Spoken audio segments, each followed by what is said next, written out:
Ráno vstávám, kafe v ruce, svět už spěchá dál. V zrcadle pár vrásek navíc, ale já se jen smál. V práci řeším věci vážný, tabulky a plán, ale někde hluboko ve mně pořád zve ten kluk sám. Říkaj, hele, už si starý na ty bláznivý sny, jenže když hraje kytara, všechno zmizí. Možná už mi táhne na 40 let, ale rock'n'roll má pořád v krvi jak je.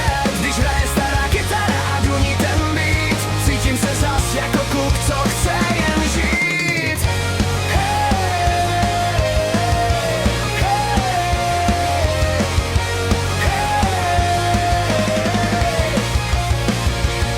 Vlastně už nejsou jak dřív, svět není tým, ale v srdci pořád hraje ten rockovej stín.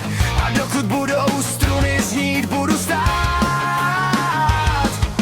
S rock'n'rollem v duši se nedá zestárnout, brácho, tak akorát.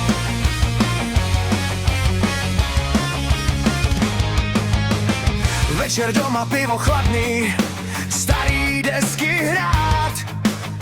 Vzpomínky na kluby, kde jsme chtěli svět rozbít a brát. Kamarádi, smích a dým a riffy do noci. Něco z toho zůstalo a to mě drží při moci. Možná máme hypotéky a plány na zítřek, ale když přijde refrén, jsme zas včerejšek. Možná už mi táhne na 40 let, ale rock'n'roll mám pořád v krvi jak je.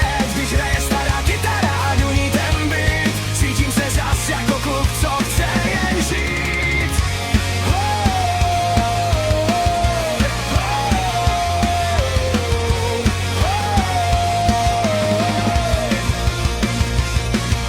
Tak zesil ten zesilovač, nech to znít.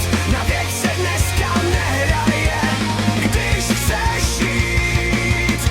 A jestli se mě někdo zeptá, kdo jsem já, jen chlápek, co má rock'n'roll pořád v žilách. Možná už mi táhne na 40 let,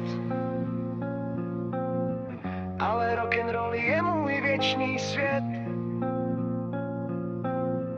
Až jednou stihne poslední tón, chci říct, čil jsem hlasitě. A to je